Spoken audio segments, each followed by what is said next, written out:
Thank you for coming out today. It's been a long day in the making, and so I am so excited that you are here. Thank you for signing up and showing up so early on a Saturday morning. I also want to say an special thank you and really a plug for our Permanent Endowment Fund. It's because of that we were able to make this event happen and have breakfast and our nursery and to print out these booklets. So thank you to our Permanent Endowment Fund for approving this event. And to our nominations and leadership development team, you'll get to know them a lot this morning. They're going to be teaching all of our sessions as well. And so they've been working on all of that for a number of months now.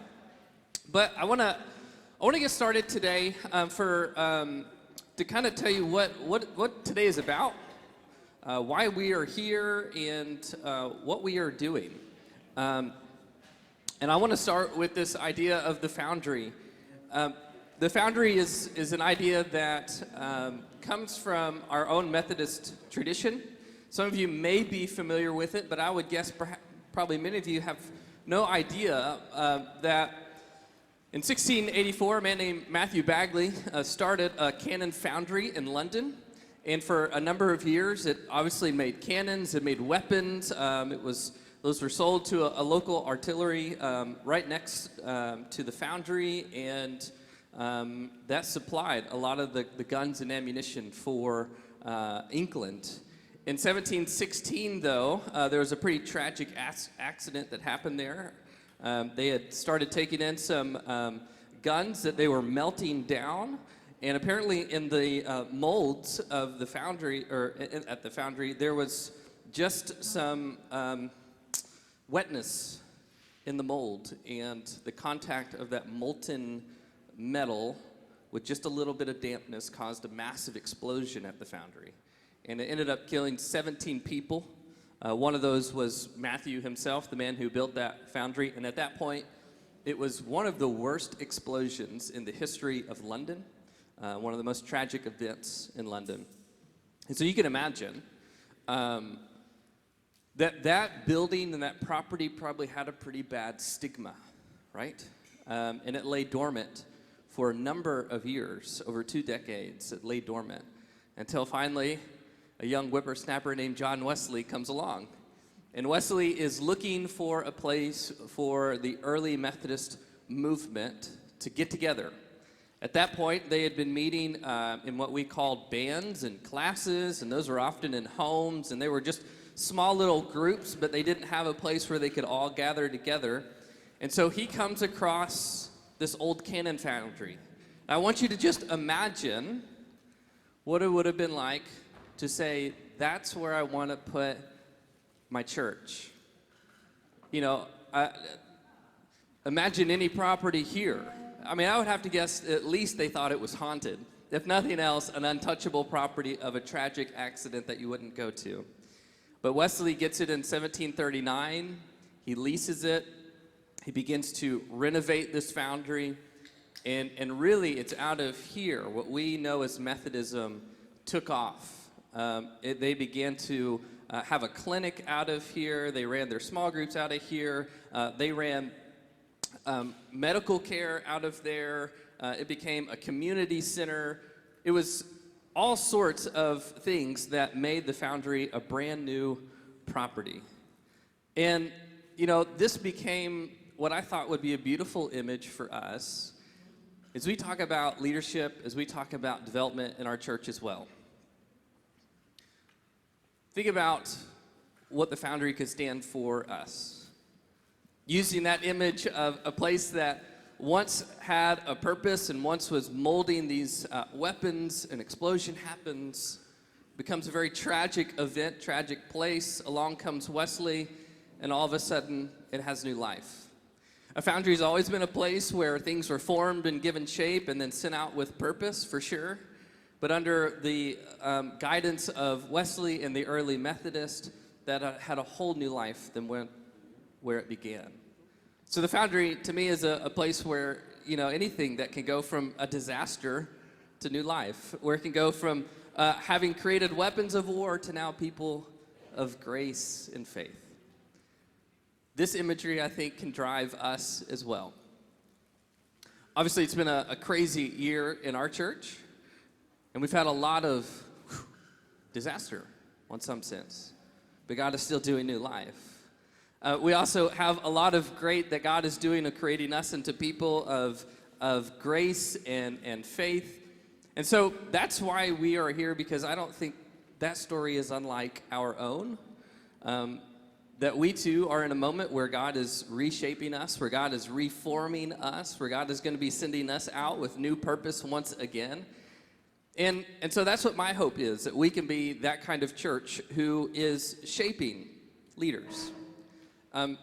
Obviously, I've been here since 2015, but when I stepped into this new role as your senior pastor, I knew that for a while we had not done the right job at cultivating new leadership in the church. Any really successful church that I had been in before, that was one of the key markers of what made them a successful and a good church. They were good at raising up new people, training them and equipping them. And so for a number of reasons, in January, when I got the privilege of stepping into this new position, I knew that was one area that I wanted us to focus on, to help start creating a new culture where we are helping grow and train fellow leaders. One, we needed it, right? I mean, we had a dramatic moment in January. We lost a lot of wonderful and great leaders, but in that gap, so many of you stepped up already. But we also recognize, hey, we need to do a great job of helping new folks come in, whether they're just starting to attend, whether they're younger and they don't yet see that they could step into a place of leadership and involvement in the church.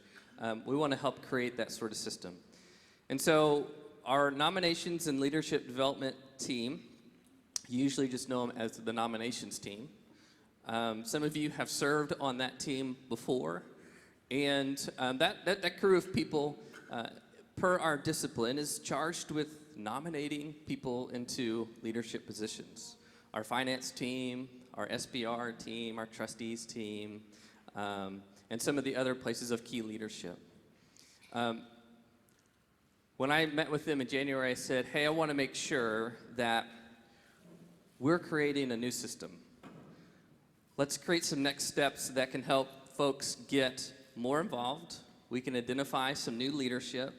Some of you, I love you, but you've done everything. And we need some new people to also step in as well. And so they were all on board for it. Every one of them, they were excited about it. And we knew there was a long way to go, and there's still a long way to go. But one of the steps in going that was today, as we talked about, well, what we really need is to get us all on the same page. To get us together, to know where our vision is together, to know who we are together, what our values are together. And so today is really an effort to start that process of being that kind of church. Growing up, leadership was a word that I didn't apply to myself. I was the typical person who thought, some people have leadership, the rest of us people do not. And I always very intimidated by that word. It sort of made my stomach turn over. It made my palms get sweaty, that sort of thing. That was who I was. And till I finally realized, and it was actually an associate pastor of my own, he told me one day, he said, leadership isn't something people have or don't have, it's something we learn. And I don't know why I never thought of that, but when he said that, that was the first time I thought, oh, I guess I could be one then.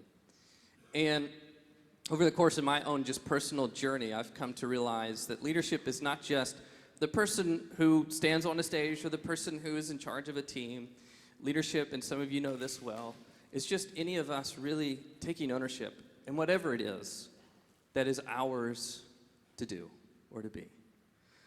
In the church, we'll talk about this a number of different ways this morning. Whatever is our part to play.